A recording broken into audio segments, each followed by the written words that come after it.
Hi అండి, నమస్తే. నేను సుబ్రహ్మణ్య ఎర్రజల్ల. ఈరోజు విషయం ఏంటంటే, నాకు తెలిసిన వాళ్ళు ఎవరు ఇన్సూరెన్స్ లేకుండా మరణించకూడదు. నాకు తెలిసిన వాళ్ళు వాళ్ళ పిల్లల చదువు కానీ పెళ్ళిళ్ళకి కానీ ఆర్థికంగా ఇబ్బంది పడకూడదు. నాకు తెలిసిన వాళ్ళు ఎవరు వృద్ధాప్యంలో అంటే ఒక 60 ఏళ్ళ తర్వాత ఆర్థికంగా ఇబ్బంది పడకూడదు. నేను ఎల్ఐసి ఏజెంటే కానీ కమిషన్ కోసం కాదు, కేవలం బాధ్యతగా చేస్తున్నా.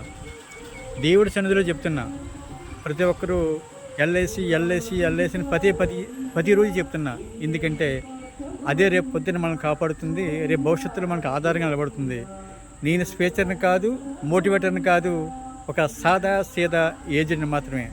కాబట్టి ప్రతిరోజు మీకు చెప్పేది ఏంటంటే, ఎల్ఐసి కోసం చెప్తున్నాను. ఇప్పుడు కూడా ఎల్ఐసి కోసం చెప్తున్నాను. తీసుకోండి. ఎక్కడైనా తీసుకోండి, బట్ ఎల్ఐసి పాలసీ తీసుకోండి. ఉండాలి. ప్రతి కుటుంబానికి మనకు ఆధారం అదే మిగులుతుంది.